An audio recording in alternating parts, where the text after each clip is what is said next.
அதற்கு பின்பு ஓ Lord beautiful.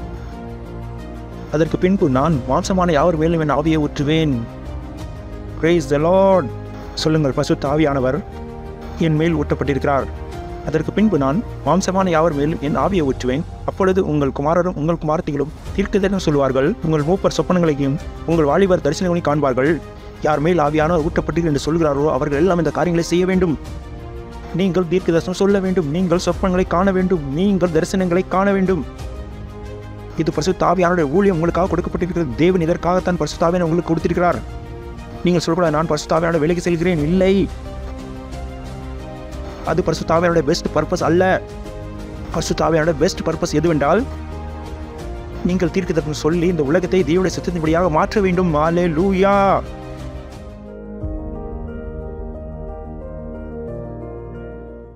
ஹல்லேலூயா. உங்கள் கரங்களை உயர்த்தி தேவனோடு பேசுங்கள். சொல்லுங்கள், அவரை ஒரு நல்லவர். சொல்லுங்கள், அவருடைய தயவை சொல்லுங்கள். ஓ நன்றி பிதாவே, நன்றி பிதாவே, நன்றி பிதாவே, உங்களுடைய தயவுக்காக, உங்களுடைய கிருபைக்காக, உங்களுடைய நன்மைகளுக்காக நன்றி நன்றி சொல்கிறோம். நன்றி நன்றி நன்றி நன்றி. உங்களுடைய ஆவிக்காக நன்றி பிதாவே. உங்களுடைய எழுதப்பட்ட வார்த்தைகளுக்காக, இந்த நேரத்தை நீர் தந்ததற்காக நன்றி பிதாவே. நன்றி பரிசுத்த ஆவியானவரே. நாங்கள் சொல்கிறோம், எங்களுடைய ஆவி ஆத்மா சரீரம் திறக்கப்பட்டிருக்கிறது, எங்கள் எண்ணங்கள் திறக்கப்பட்டிருக்கிறது. இந்த வார்த்தைகளை கேட்கும்படியாக நன்றி பரிசுத்த ஆவியானவரே. நன்றி. இயேசு கிறிஸ்துவின் நாமத்தில் ஜெபிக்கிறோம் பிதாவே. ஆமீன். Price the Lord. நீங்கள் காணலாம். வாவ். அருகிலே செல்லுங்கள். உங்களை வரவேற்கிறோம். சந்தோஷமாக சொல்லுங்கள், உங்களை வரவேற்கிறோம். உங்களை பார்த்து மகிழ்ச்சி அடைகிறோம். Price the Lord. கடந்த வாரம் ஞாயிற்றுக்கிழமை நாம் எதை பற்றி பார்த்தோம் என்றால், இந்த நாட்கள் எதனுடையது? பரிசுத்த ஆவியானுடையது. நீங்கள் நாள் பெரிய காரியங்கள் செய்ய முடியும். ஹல்லேலூயா. சொல்லுங்கள், இது பரிசுத்த ஆவியானவரின் நாட்கள். இது பரிசுத்த ஆவியானவரின் நாட்கள். நான் பெரிய காரியங்களை செய்ய முடியும். நான் முடியாத காரியங்களையும் முடியும்படியாக செய்ய முடியும். Is big. You got to realize it. நீங்கள் அறிந்து கொள்ள வேண்டும், நீங்கள் பரிசுத்த ஆவியான நாட்கள் இருக்கிறீர்கள் என்று. முடியாததை முடியும்படி ஆக்குவது நமக்கு மிக அவசியம். அது நமக்கு ரொம்ப சுலபமானது. இது அந்த நாட்கள் அல்ல நாம் தோல்வியடைந்து வந்துவிட்டோம். இது அந்த நாட்கள் அல்ல நாம் ஏழ்மையில் வாழ்கிறோம். இது அந்த நாட்கள் அல்ல நாம் வியாதியஸ்தராக இருக்கிறோம். இது பரிசுத்த ஆவியானவரின் நாட்கள். பரிசுத்த ஆவியானவரின் நாட்கள். பெந்தெகோஸ்தே நாட்களில் பரிசுத்த ஆவியானவர் வந்த பொழுது அந்த நாட்களிலிருந்து அதிசயங்கள் நடக்கின்றன. வேதம் கூறுகிறது, பெந்தெகோஸ்தே நாட்களில் 120 சீஷர்கள் எங்கே இருந்தார்கள்? மேலுள்ள அறையில் உட்கார்ந்து பிரார்த்தனை செய்து கொண்டிருந்தார்கள். இங்கே 40 நாளுக்கு முன்பு இயேசு கிறிஸ்து மரித்து உயிர் தெழுந்தார். 3வது நாள் எங்கு சென்றார்? சொர்க்கத்துக்கு சென்று விட்டார். இப்படித்தானே? அதற்கு அப்புறம் திரும்ப வந்தார். 40 நாள் எங்கிருந்தால் அவர் சீசர்களோடு கூட இருந்தார். அவர் சென்ற சில நாட்கள் பின்பு இவர்கள் எங்கிருந்தார்கள்? வேலை இருந்தார்கள். பெந்தெகோஸ்தின் நாட்கள் நீங்கள் அங்கு வாசித்தீர்கள் என்றால் 60 to 90 நாட்கள் இருக்கிறது. இந்த பர்வதத்திலிருந்து, பசாக்கா பர்வதத்திலிருந்து பெந்தெகோஸ்த் பர்வதம் வரைக்கும் அங்குள்ள இடைவெளி உள்ள நாட்கள் இருக்கிறது. இப்பொழுது கூட 60 நாட்கள் தான் ஆகியிருந்தது. சொல்லுங்கள், 60 நாட்கள் ஆகியிருந்தது. ஒரு பெரிய உபத்திரம் உண்டானது. மிக பெரிய உபத்திரம் அங்கு உண்டானது. முழு உலகம் ஒரு மனிதருக்கு எதிராக இருந்தது, கர்த்தராக இயேசு கிறிஸ்துவே. முழு உலகமும் ஒரு மனிதரை தவறாக எண்ணிக்கொண்டிருந்தார்கள். யாருமே அவர் கூட நிற்கவில்லை. அவருடைய சீசர்கள் கூட அவரை விட்டு ஓடிவிட்டார்கள்.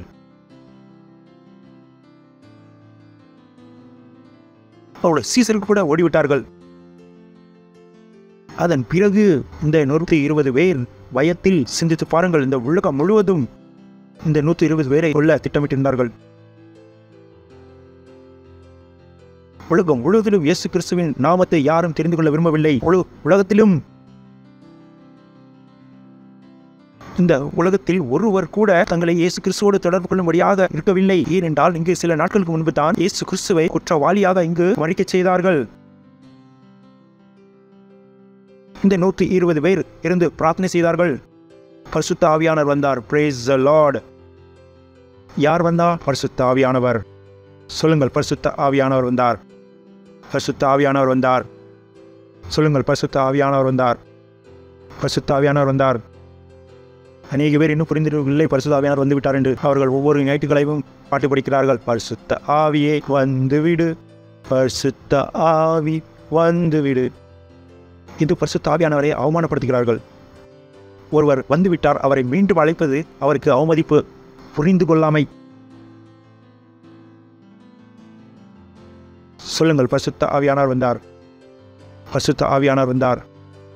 இந்த 120 பேர் எங்கிருந்தார்கள்? வேலு அறையில் பிரார்த்தனை செய்து கொண்டிருந்தார்கள். சொல்லுங்கள், முழு உலகம் இது இவர்களுக்கு எதிராக இருந்தது. அப்பொழுது பரிசுத்த ஆவியானவர் வந்தார்.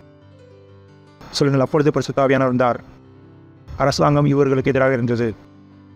பொய்யான செய்திகளை பரப்பிக் கொண்டிருந்தார்கள். அரசாங்கம் வீரர்களுக்கு பணம் கொடுத்திருந்தார்கள். இயேசு கிறிஸ்துவினுடைய சீசர்கள் அவருடைய சரீரத்தை சீண்டி சென்று விட்டார்கள் என்று வேண்டாத வதந்தி ஓடிக்கொண்டிருந்தது. எல்லா மீடியாவும் யாருடைய இருந்தது? அரசாங்கத்தினுடையது. ஆனால் அது 120 பேர் இருந்தார்கள். பொழுது பரிசுத்த ஆவியானவர் வந்தார். ஹலோ, எத்தனை பேர் சொல்லுங்கள், பரிசுத்த ஆவியானவர் வந்தார். பரிசுத்த ஆவியானவர் வந்தார்.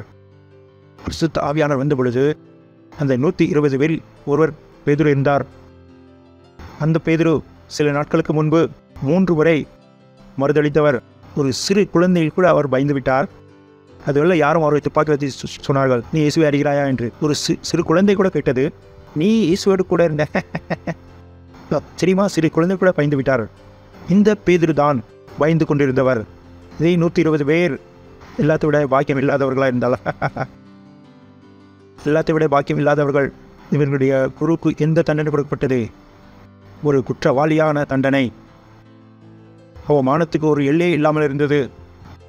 ஆனால் இந்த 120 பேர் இருந்தார்கள். பரிசுத்த ஆவியானவர் வந்தார். Praise the Lord. சொல்லுங்கள், பரிசுத்த ஆவியானவர் வந்தார். பரிசுத்த ஆவியானவர் வந்தார். பரிசுத்த ஆவியானவர் வந்தார். வேதம் கூறுகிறது, பரிசுத்த ஆவியானவர் வந்த பொழுது இந்த பேதுரு எழுந்து பிரசங்கித்தார். மற்றும் ஒரே நாட்களில் 3000 பேர்கள் யாருக்கு எதிராக இருந்தார்களோ அவர்கள் எல்லோரும் இவரை ஏற்றுக்கொண்டார்கள். Praise the Lord. சிந்தித்து பாருங்கள், 3000 பேர் ஒரே நாட்களில். இந்த 3000 பேர் தான் இயேசுவுடைய எதிரியாக இருந்தார்கள்.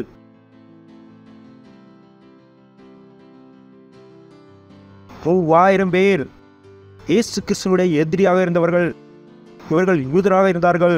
இந்த யூதர்கள் தான் இயேசு கிறிஸ்துவை சிலுவையில் அறைந்தார்கள். இவர்கள் அந்நிய ஜாதிகள் அல்ல, இவர்கள் யூதர்களாக இருந்தார்கள். ஒவ்வொரு யூதரும் அறிந்திருந்தார்கள் இயேசு கிறிஸ்துவை சிலுவையில் அறையப்பட்டு விட்டார் என்று. இந்த 3000 பேர் இயேசு கிறிஸ்துவுடைய விரோதத்தில் இருந்தவர்கள். பரிசுத்த ஆவியானவர் மூலமாக நொடி பொழுதில் மாற்றப்பட்டு விட்டார்கள். Praise the Lord. Hallelujah. Hallelujah. இந்த 3000 எதிரிகள், ஹalleluya. நீங்கள் சென்றீர்கள் சுவிசேஷத்தை பிரசங்கிப்பதற்கு. உங்களிடம் சொன்னார்கள் இந்த ஊர் முழுக்க இயேசு கிறிஸ்துவின் எதிராக இருக்கிறார்கள். சொல்லுங்கள், நானும் இன்று பரிசுத்த ஆவியானவரால் நிரப்பப்பட்டிருக்கிறேன். நான் இன்று இவர்களை மாற்றி காண்பேன். ஹalleluya. உங்கள் அலுவலகத்தை கூறுகிறார்கள், நீ ராப்சோடி டிஸ்ட்ரிபியூட் செய்து என்றால் உன்னை அலுவலகத்திலிருந்து எடுத்து விடுவோம். நீங்கள் கூறுகிற தேவனே, உமக்கு எதிரிகள் தெரிகிறார்கள். இன்று மாலைக்குள்ளாக இவர்கள் எல்லோரும் ராப்சோடி வாசிப்பார்கள், பார்ட்னர்ஷிப்பும் செய்வார்கள். பரிசுத்த ஆவியான வல்லமையினால். ஹalleluya. That's how you live. நீங்கள் பரிசுத்த ஆவியின் நாட்கள் வாழ்கிறீர்கள். நீங்கள் பரிசுத்த ஆவியான நாட்கள் வாழ்கிறீர்கள்.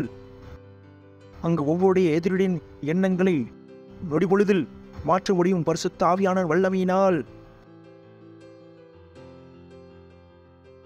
அதுவல்ல, இங்கு அவர் மறுத்துவிட்டார். அப்படி என்றால் என்ன? நானும் பரிசுத்த ஆவியானால் நிரப்பி இருக்கிறேன்.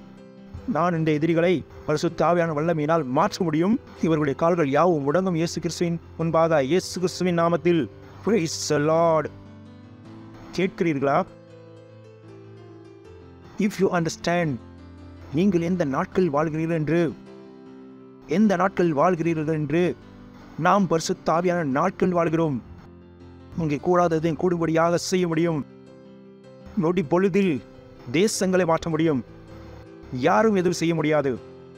ஏனென்றால் அவர்கள் பரிசுத்த ஆவியானவர் எங்கு தேடுவார்கள்? பரிசுத்த ஆவியானவர் விதமான எந்த ஆயுதங்களும் இல்லை. பரிசுத்த ஆவியானவருக்கு எதிரான எந்த சட்டமும் இல்லை. பரிசுத்த ஆவியானவருக்கு எதிரான எந்த வித சட்ட திட்டங்களும் இல்லை. பரிசுத்த ஆவியானவர் யார்? இந்த உலகத்தினுடைய சொந்தக்காரர். Praise the Lord. Hallelujah. பரிசுத்த ஆவியானவருக்கு எதிரான எந்த சட்டமும் இல்லை, எந்த சட்ட திட்டங்களும் இல்லை, எந்த கேஸும் இல்லை. ஹல்லேலூயா. பரிசுத்த ஆவியானவர் நீங்கள் சிறைச்சாலையில் அடைக்க முடியாது. பரிசுத்த ஆவியானவரை நீங்கள் கொல்ல முடியாது. பரிசுத்த ஆவியானவர் முன்பாக நீங்கள் நிற்கக்கூட முடியாது. இந்த பரிசுத்த ஆவியானவர் தான் இந்த உலகத்தை உண்டாக்கினவர். ஹல்லேலூயா. பரிசுத்த ஆவியானவர் தான் ஆகாயத்தை உண்டாக்கினார், சமுத்திரத்தை உண்டாக்கினார். இது அதே பரிசுத்த ஆவியானவர் தான். மூசா தங்கள் கரங்களை உயர்த்தும் பொழுது இந்த முழு சமுத்திரத்தையும் 2 பாகத்தில் பிரித்து விட்டார். ஹல்லேலூயா. எப்படி இந்த பரிசுத்த ஆவியானவர் இருக்கும் பொழுது நான் வியாதி அடைய முடியும்? எப்படி இந்த பரிசுத்த ஆவியானவர் இருக்கும் பொழுது நான் தோல்வி அடைய முடியும்? எப்படி இந்த பரிசுத்த ஆவியானவர் மூலமாக நான் சொல்ல முடியும் யார் என்னை தோற்கடித்து விட்டார்கள் என்று? கமான். இல்லை இல்லை இல்லை. இந்த பரிசுத்த ஆவியானவரால் மாற்றம் அடைய முடியும். ஹல்லேலூயா. ஹல்லேலூயா. இப்படித்தான் அது நடக்க வேண்டும். நீங்கள் பரிசுத்த ஆவியான நாட்களில் இருக்கிறீர்கள். பரிசுத்த ஆவியானவரின் நாட்களில் இருக்கிறீர்கள். பரிசுத்த ஆவியானவர் இருக்கும்போது எனக்கு எந்த பயம் இல்லை. நான் கூறுகிறேன், தேவன் நான் ஒரு ஆள் போதும் இந்த உலகத்தை மாற்றுவதற்கு. நான் ஒருவனாக பரிசுத்த ஆவியை புரிந்து கொண்டால். Praise the Lord. Hallelujah. Hallelujah. கேட்கிறார் நீங்கள்? Praise the Lord. சொல்லுங்கள், இது பரிசுத்த ஆவியானவரின் நாட்கள். வாருங்கள் நாம் வாசிப்போம். மத்தேயு 4:17 அது முதல். ஓ லார்ட் ஜீசஸ். நீங்கள் கேட்கிறீர்கள் நான் எதுக்கு சிரிக்கிறேன் என்று. அதனால் தான் நான் சிரிக்கிறேன். அது முதல் இயேசு மனம் திரும்புங்கள். அது முதல் என்பது அந்த நேரம் ரொம்ப முக்கியமானதாக இருந்தது. இதை முன்பிருந்து நீங்கள் வாசித்தீர்கள் என்றால் இது அந்த நேரமாக இருந்தது. யோவான் ஞானஸ்தானம் கொடுத்தவரை சிறையில் அடைக்கப்பட்டிருந்தார். அதற்கு முன்பு ஒரு மனிதர் தான் இருந்தார். தேவனுடைய ராஜ்யத்தை பிரசங்கித்துக் கொண்டிருந்தவர். அவர்தான் யோவான் ஞானஸ்தானம் கொடுத்தவர். இந்த நேரத்தில் அவர் சிறையில் அடைக்கப்பட்டு விட்டார். ஆனால் இயேசு கிறிஸ்து புத்திமானாக இருந்தார்.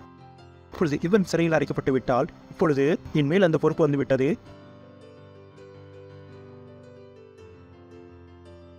இது யாருடைய பொறுப்பு? என்னுடையது என்று இயேசு கிறிஸ்து பரலோகத்தில் எடுத்துக்கொள்ளப்பட்டாரோ அன்றிலிருந்து இந்த ராஜ்யத்தின் பொறுப்பு யாரிடத்தில் இருக்கிறது?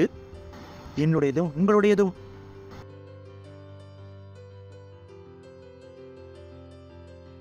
இயேசு கிறிஸ்துவினுடைய புத்தி இருந்தது. யோவானை சிறையில் அடைக்கப்பட்டு விட்டார். ஓ, இப்பொழுது அந்த பொறுப்பு யாரு? என்னுடையது. என்று இயேசு கிறிஸ்து பரலோகத்தில் எடுத்துக் கொள்ளப்பட்டாரோ அன்று யாருடைய பொறுப்பாகிவிட்டது? என்னுடையதும் உங்களுடையதும் ஆயிட்டது. என நீங்கள் உங்களுடைய பொறுப்பை புரிந்திருக்கிறீர்களா? இது உங்களுடைய பொறுப்பு. இது உங்கள் கரங்களில் கொடுக்கப்பட்டிருக்கிறது. அன்றிலிருந்து இயேசு இதை கூற தொடங்கினார். மனம் திரும்புங்கள். அருகில் இருப்பவரை பார்த்து சொல்லுங்கள், மனம் திரும்புங்கள். இதனால் தான் நான் சிரித்துக் கொண்டிருந்தேன். ஓ தேவனே, இந்த பிரசங்கத்தை அந்த விசுவாசம் இல்லாத அந்த யூதருக்கு நான் சொன்னேன். அதை இன்று என்னுடைய சபைக்கு கூற வேண்டியது இருக்கிறது. இதனால் தான் நான் சிரித்துக் கொண்டிருந்தேன். நான் நினைக்கவில்லை எப்பொழுதாவது இப்படியாக நான் என்னுடைய சபையை பிரசங்கிக்க வேண்டும் என்று. மனம் திரும்புங்கள் சொல்லுங்களேன். இதனால் தான் நான் சிரித்துக் கொண்டிருந்தேன். அருகில் இருப்பவர் சொல்லுங்கள், மனம் திரும்புங்கள். மெல்ல பார்த்து சொல்லுங்கள், மனம் திரும்புங்கள். நிச்சயமாக கூறுகிறீர்களா? இல்லை அதே வழியில் வாழ்வீர்களா? இதனால் தான் நான் சிரித்தேன். ஓ தேவனே, இந்த பிரசங்கத்தை நீர் யாருக்கு கூறினீர்? இந்த விசுவாசம் இல்லாத யூதர்களுக்கு. இதனால் தான் நான் சிரித்துக் கொண்டிருந்தேன். அருகிலே பார்த்து சொல்லுங்கள், மனம் திரும்புங்கள். ஹலோ, அருகிலே பார்த்து சொல்லுங்கள், மனம் திரும்புங்கள். எத்தனை பேர் திரும்புகிறீர்கள்? கண்டிப்பாக இது உங்களுக்கான செய்தி. இப்பொழுதும் நீங்கள் மனம் திரும்பவில்லை என்றால் நீங்கள் தவறிவிடுவீர்கள்.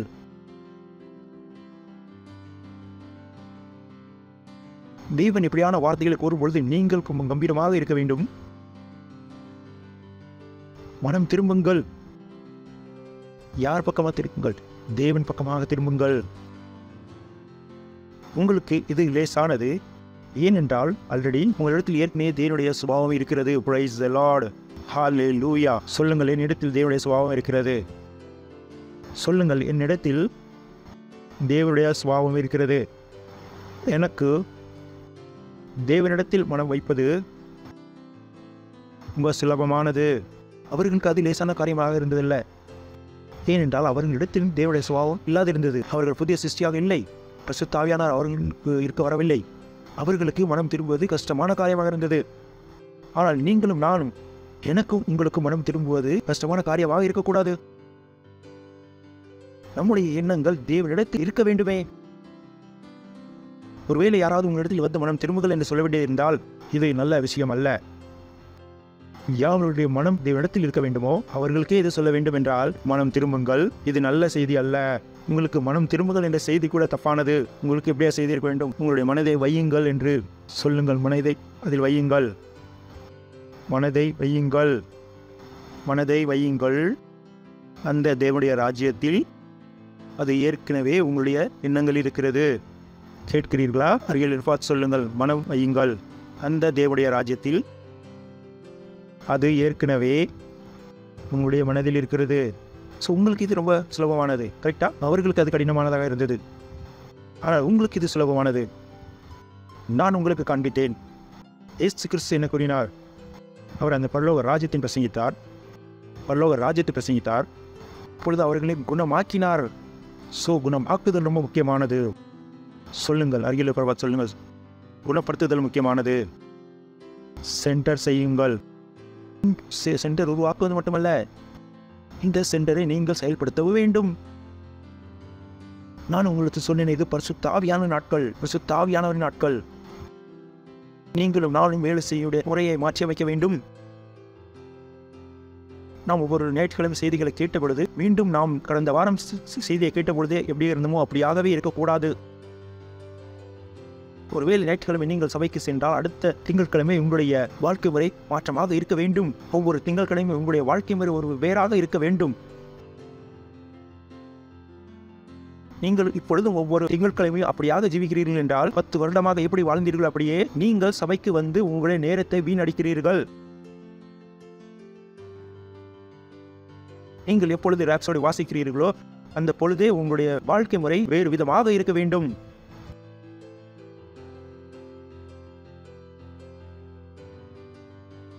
நீங்கள் எப்பொழுதும் ஒரு இடத்தில் ஒரு மாற்றத்தை கொண்டு வர வேண்டும். தேவனுடைய சுபாவத்தை அந்த வார்த்தையில் நீங்கள் எப்படி காண்கிறீர்களோ அதே போல இங்கிருந்துதான் உங்களுடைய வளர்ச்சி இருக்கிறது.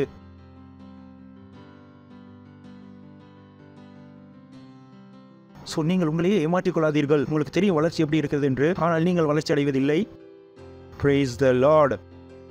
Hallelujah. சொல்லுங்கள், இது பரிசுத்த ஆவியானவரின் நாட்கள். சொல்லுங்கள், இது பரிசுத்த ஆவியானவரின் நாட்கள். இது பரிசுத்த ஆவியானவரின் நாட்கள். இது பரிசுத்த ஆவியானவரின் நாட்கள். கேட்டீர்களா? சொல்லுங்கள், பரிசுத்த ஆவியானவரின் நாட்கள். ஸோ நீங்கள் என்ன செய்ய வேண்டும்? பரிசுத்த ஆவியானவர் என்ன செய்ய கூறுகிறார் அதை செய்யுங்கள். யோவேல் 2வது அதிகாரம் 28ஆம் வசனம். வாவ். சொல்லுங்களேன், வாவ். சந்தோஷமாக சொல்லுங்கள், வாவ். தேவன் இங்கே பேசுகிறார். ரொம்ப முக்கியமான ஒன்று. அதற்கு பின்பு ஓ லார்ட், ஓ லார்ட், ஓ லார்ட், பியூட்டிஃபுல். அதற்கு பின்பு நான் மாம்சமான் யார் மேலும் என் ஆவியை ஊற்றுவேன். Praise the Lord. சொல்லுங்கள், தேவனுடைய ஆவி மாம்சமான யாவர் மேலும் ஊற்றப்பட்டு விட்டது. சந்தோஷமாக சொல்லுங்களேன், ஆவியானவர் என் மேல் ஊற்றப்பட்டு விட்டார்கள். இங்கு என்ன எழுதப்பட்டிருக்கிறது? அதற்கு பின்பு நான் மாம்சமான யாவர் மேலும் என் ஆவியை ஊற்றுவேன். அப்பொழுது உங்கள் குமாரரும் உங்கள் குமாரத்திகளும் தீர்க்கதரிசனம் சொல்வார்கள். உங்கள் மூப்பர்கள் சொப்பனங்களையும் உங்கள் வாழ்வர்கள் தரிசனங்களை காண்பார்கள். யாரெல்லாம் கூறுகிறார்களோ பரிசுத்த ஆவியானவர் எனக்குள் இருக்கிறார்கள் என்று அவர்கள் இந்த காரியங்களை செய்ய வேண்டும். நீங்கள் தீர்க்க தரிசனம் உரைக்க வேண்டும். நீங்கள் சொப்பனங்களை காண வேண்டும். நீங்கள் தரிசனங்களை காண வேண்டும். இது பரிசுத்த ஆவியானவர் உங்களுக்கான ஊழியம். தேவன் பரிசுத்த ஆவியானவரை உங்களுக்கு இதற்காகத்தான் கொடுத்திருக்கிறார். அதுவல்ல நீங்கள் கூறுங்கள், பரிசுத்த ஆவியானவர் எனக்கு வேலை கிடைத்து விட்டது, பரிசுத்த ஆவியின் மூலமாக எனக்கு திருமணமாகிவிட்டது. இல்லை, அது பரிசுத்த ஆவியானவருடைய பெஸ்ட் பர்பஸ் அல்ல. பரிசுத்த ஆவியானவருடைய பெஸ்ட் பர்பஸ் எது? நீங்கள் தீர்க்கதரிசனம் உரைத்து உங்கள் உலகத்தை தேவனுடைய சித்தத்தின்படியாக மாற்ற வேண்டும். ஹல்லேலூயா! கேட்கிறீர்களா? நீங்கள் தேவனிடத்தில் கேட்கிற அந்த வார்த்தைகளை உலகத்தில் சொல்ல வேண்டும். ஏனென்றால் நம்முடைய உலகத்தை அழிவிலிருந்து காப்பாற்றுவதற்காக. Praise the Lord. Hallelujah. Hallelujah. கேட்கிறீர்களா? நீங்கள் ஆவியானவர் ஊட்டப்படும்போது என்ன செய்ய வேண்டும்? நீங்கள் தீர்க்கதரிசனம் சொல்ல வேண்டும். நீங்கள் சொப்பனங்களை காண வேண்டும். புதிய வீட்டிற்காக அல்ல, புதிய சபைக்காக. Praise the Lord. புதிய ஆத்மாக்களுக்காக. Hallelujah. இதுதான் தேவனுடைய சொப்பனமாக இருக்கிறது. எனக்கு தெரியாது நீங்கள் பரிசுத்த ஆவியானவர் நிறைவேறும்போது எதை காண்கிறீர்கள் என்று. நான் இதைத்தான் பார்க்கிறேன். நான் கண்களை மூடும்போது 1,00,000 பேர் எனக்கு கண்களை தெரிகிறார்கள். பரிசுத்த ஆவியானவர் கூறுகிற இவர்கள் எல்லாரும் உனக்கு கொடுக்கப்பட்டிருக்கிறது. ஏனென்றால் இது என்னுடைய வேலை. பரிசுத்த ஆவியானவர் எனக்கு ஊழியம். அது என்னோடு இப்படியாகத்தான் செயல்பட வேண்டும். நான் அந்நிய பாஷையில் பேசும்பொழுது நான் சொப்பனங்களை காண வேண்டும். எப்படியான கற்பனைகள்? தேவன் எனக்காக கண்ட கற்பனைகள். Praise the Lord. அந்த கற்பனைகள் அல்ல, அது எனக்காக நான் பார்த்தது. இங்கே எழுதப்பட்டிருக்கிற மூப்பர்கள் சொப்பனை காண்பார்கள். கேள்வி என்னவென்றால், எந்த சொப்பனத்தை காண்பார்கள்? அது அல்ல அவர்கள் சிந்தனையிலிருந்து வெளியேறுகிறது. அது அப்படியான கற்பனைகள் தேவன் முன்பாக இவர்களுக்காக கண்டு கொண்டது. அந்த சொப்பனங்கள் இவர்கள் பரிசுத்த ஆவியானவர் மூலமாகத்தான் இவர்களால் பார்க்க முடியும். ஏனென்றால் இவர்கள் மேல் பரிசுத்த ஆவி ஊட்டப்பட்டிருக்கிறது. அப்பொழுது இவர்கள் தேவன் இவர்களுக்காக கண்ட சொப்பனங்களை இவர்களால் காண முடியும். தேவனிடத்தில் இவர்களுக்காக இருக்கக்கூடிய கற்பனைகள். Praise the Lord. கேட்கிறீர்களா? இல்லை, சொப்பனங்களை காண்பதற்கு பரிசுத்த ஆவியானவர் இதற்கு தேவை. பரிசுத்த ஆவியானவர் இல்லாமல் சொப்பனங்களை காண முடியாதா? ஹலோ, இத்தனை பேர் என்னோட இருக்கிறீர்கள். பரிசுத்த ஆவியானவர் இல்லாமல் சொப்பனங்களை காண முடியாதா? ஜனங்கள் சொப்பனங்களை காண்கிறார்களே. ஆனால் இங்கு ஏன் கூறப்பட்டிருக்கிறது ஆவியை ஊற்றுவேன் சொப்பனங்களை காண்பார்கள் என்று? ஏனென்றால் இங்கு எழுதப்பட்டிருக்கிற சொப்பனங்கள் தேவனுடைய சொப்பனங்கள் உங்களுக்காக, தேவனுடைய சொப்பனங்கள் உங்களுடைய உலகத்திற்காக. ஏனென்றால் உங்களுடைய சிந்தனைகளை தேவன் பயன்படுத்தும்படியாக நீங்கள் செய்யப்படுவதற்கு அவர்கள் கூறுகிறார்கள், ஓ, ஒவ்வொரு தேசங்களில் பயங்கர செயல்கள் நடக்கிறது. நீங்கள் கூறுகிறது தேசத்தில் சமாதானம் உண்டுகிறது. அப்படியான கனவுகளை நீங்கள் காண்கிறீர்கள். தேவன் உங்களுடைய தேசங்களுக்காக காண விரும்புகிறது. நீங்கள் அப்படியான சொப்பனத்தை காண்கிறீர்கள். இதுவல்ல நீங்கள் உங்களுடைய சொப்பனங்களை காண்கிறீர்கள். இல்லை, தேவனுக்கு உங்களுடைய சிந்தனைகள் தேவை. இந்த உலகத்தை மாற்றும்படியாக நீங்கள் பிரார்த்தனை செய்வது உங்களுக்காக சிந்தனை. இல்லை இல்லை, பாரதத்தில் சமாதானம் சொல்கிறோம் இயேசுவின் நாமத்தில். இந்தியாவின் ஒவ்வொரு தெருக்களிலும் சபைகள் உண்டாகிறது இயேசுவின் நாமத்தில். ஒவ்வொரு வீடுகளிலும் சபைகள் இருக்கிறது இயேசுவின் நாமத்தில். ஒவ்வொரு ஞாயிற்றுக்கிழமை சாலைகள் காலியாக இருக்கும். ஒவ்வொருத்தரும் ஒவ்வொரு சபைக்கு செல்கிறார்கள் இயேசுவின் நாமத்தில். இதனால் தான் பரிசுத்த ஆவியானவர் உங்களிடத்தில் வந்தார். ஏனென்றால் தேவனுடைய சொப்பனங்களுக்காக உங்களுடைய எண்ணங்களை நீங்கள் திறக்கும்படியாக. தேவன் ஆபிரகாமை மாற்றுவதற்கு மற்றும் நமக்கு ஆசீர்வாதங்களை கொடுக்கும்படிக்கு ஆபிரகாமுடைய சிந்தனைகள் தேவை இருந்தது. ஒருவேளை ஆபிரகாமுடைய சிந்தனைகள் மாறாமல் இருந்தால் நாம் இன்று ஆபிரகாமின் சந்ததி என்று அழைக்கப்பட்டிருக்க மாட்டோம் மற்றும் நம்மிடத்தில் ஆபிரகாமுடைய ஆசீர்வாதங்கள் இல்லாதிருந்திருக்கும். நம்முடைய உலகத்திற்கு தேவனுடைய ஆசீர்வாதம் ஒரு மனிதனுடைய எண்ணங்கள் திறக்காமல் இருப்பதற்கும் அதன்படியாக இருந்தது. உங்களுக்கு தெரியுமா? அது ஒருவேளை அந்நாட்களில் ஆபிரகாமுடைய சிந்தனைகள் மாறாமல் இருந்திருந்தால் நானும் நீங்களும் அந்த ஆசீர்வாதத்தை விட்டிருக்க மாட்டோம்.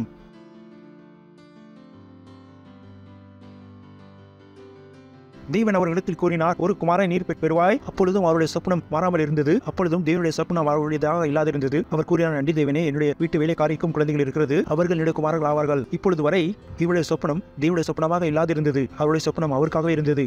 எத்தனை பேர் இருக்கிறீர்கள்?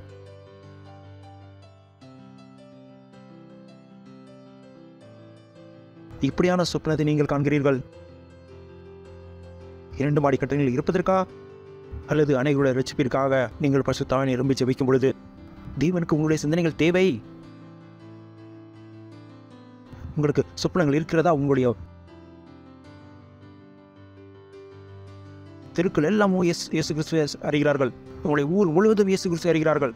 உங்களுடைய உறவினர்கள் எந்த சாதியில் நீங்கள் வந்திருக்கிறீர்கள் அவர்கள் எல்லோரும் என்னுடைய சொப்பனம் அதாக இருக்கிறது. ஒரு நாள் ஒவ்வொரு அகர்வால் இனத்தார்களும் இயேசு கிறிஸ்துவின் முன்பாக மண்டிடுவார்கள் இயேசுவின் நாமத்தில். ஒவ்வொரு அகர்வால், மித்தல், பன்சல் இவர்கள் ஒவ்வொருத்தரும் ஒவ்வொரு பனியா ஒவ்வொரு மார்வாடி சொல்லப்படுகிறார்கள். அவர்கள் அவர்கள் யாரை புரிந்து கொள்ள வேண்டும்? இயேசு கிறிஸ்துவை அறிந்து கொள்ளும்படியாக. இது என்னுடைய சொப்பனங்களாக இருக்கிறது. நான் தேவனுடைய சொப்பனங்களை காண்கிறேன். நான் அவர்களைப் போல வாழ சிந்திக்கவில்லை. நான் என்ன சிந்திக்கிறேன்? அவர்கள் என்னைப் போல வாழ வேண்டும்படியாக. இது என்னுடைய சொப்பனமாக இருக்கிறது. இதைத்தான் நாம் என்ன கூறுகிறோம்? இந்த சொப்பனங்களாக தேவனுடைய சொப்பனங்கள். இதுவல்ல அந்த பெண்ணின் சொப்பனம் எனக்கு வருகிறது, அந்த பையனுடைய சொப்பனம் எனக்கு வருகிறது. உங்களுடைய எண்ணங்களை நீங்கள் திறக்க வேண்டும்.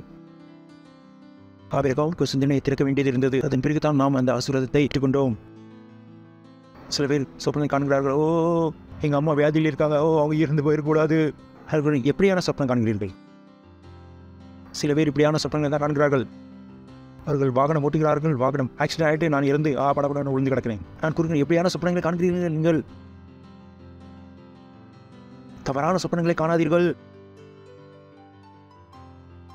ஏனென்றால் சொப்பனங்கள் முழுமை அடைகின்றன. இங்கு தேவன் கூறும்பொழுது என்ன கூறுகிறார்? சரியான சொப்பனங்கள். எப்படியான சொப்பனங்கள்? தேவன் உங்களுக்கு கொடுத்த சொப்பனங்களை. Praise the Lord. தேவனிடத்தில் இருந்த உங்களுக்கான சொப்பனங்கள். ஹல்லேலூயா. கேட்கிறீர்களா நீங்கள்? இல்லையே, நீங்கள் ஒரு நாள் அறிந்து கொள்ள முடியாது நீங்கள் எவ்வளவு பெரிய ஆக முடியும் என்று. Praise the Lord. ஹல்லேலூயா. ஹல்லேலூயா. சொல்லுங்கள், நான் தீர்க்க தரிசனம் சொல்வதற்கு இருக்கிறேன். இப்படியான தீர்க்க தரிசனங்கள், நம்முடைய உலகத்தை சரியாக செய்யும்படியான தீர்க்க தரிசனங்கள். அருகில் இருப்பதை பார்த்து சொல்லுங்கள், மனம் திரும்புங்கள், அதில் மனம் வையுங்கள். எதில் வையுங்கள்? தேவனுடைய ராஜ்யத்தில். Praise the Lord. கரங்களை உயர்த்துங்கள், அந்நிய பாஷையில் பேசுங்கள், அந்நிய பாஷையில் பேசுங்கள். நீங்கள் தீர்க்க தரிசன உரையுங்கள். பரிசுத்த ஆவியானவர் காண்பிக்கும் அந்த காரியங்களை பாருங்கள். அந்நிய பாஷையில் பேசுங்கள். நீங்கள் அந்நிய பாஷையில் பேசுங்கள். நீங்கள் ஹல்லேலூயா. Praise the Lord. சொல்லலாம், மகிமை. இன்னும் சத்தமாக சொல்ல, மகிமை. சொல்லுங்கள், நான் நீதிமானாக இருக்கிறேன், நீதியின் காரியங்களை செய்கிறேன். என் மூலம் தேவனுடைய ராஜ்யம் முன்னேறுகிறது. நான் என்னுடைய எண்ணங்களை தேவனுடைய மேல் வைத்திருக்கிறேன். தேவனுடைய மேல் வைத்திருக்கிறேன். அவருடைய சொப்பனங்களை காண்பேன், அவருடைய தரிசனங்களை காண்பேன். எனக்காக அவர் கண்ட தரிசனங்கள். இயேசு கிறிஸ்துவின் நாமத்தில் ஆமேன். இது உங்களுடைய காணிக்கைகள், தசம பாகங்கள், பார்ட்னர்ஷிப் கொடுக்கலாம்.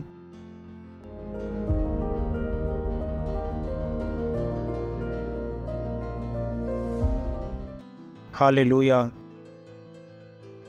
நன்றி பிதாவே, உங்களுடைய தயவுக்காக, உங்களுடைய கிருபைக்காக, அன்பிற்காக, இந்த தானிகைகளை கொடுக்கும்படியான ஞானம், புத்தி, அறிவை தந்ததுக்காக. எப்படி நான் கொடுத்திருக்கோமோ உங்களுடைய வார்த்தையின்படி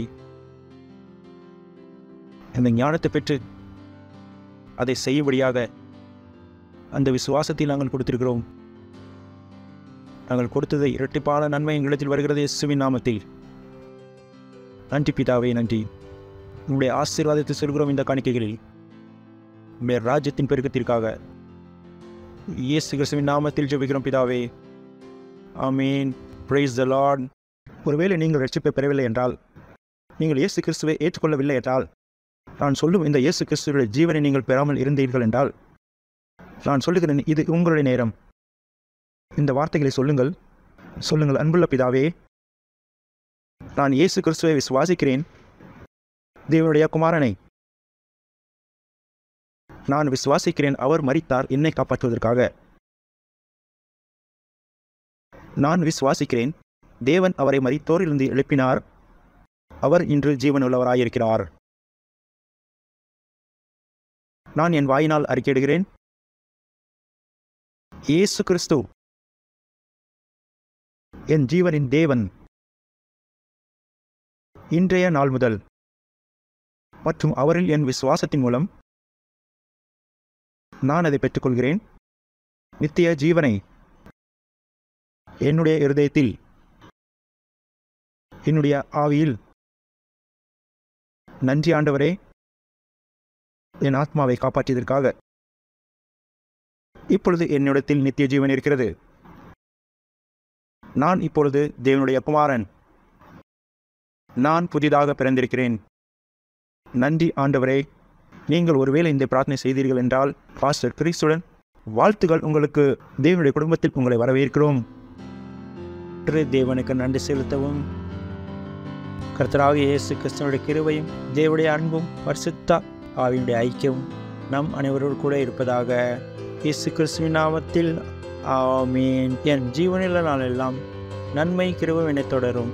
நான் கர்த்தருடைய வீட்டிலே நீடித்த நாட்களாய் நிலைத்திருப்பேன். இயேசு கிறிஸ்துவின் நாமத்தில் ஆமென்.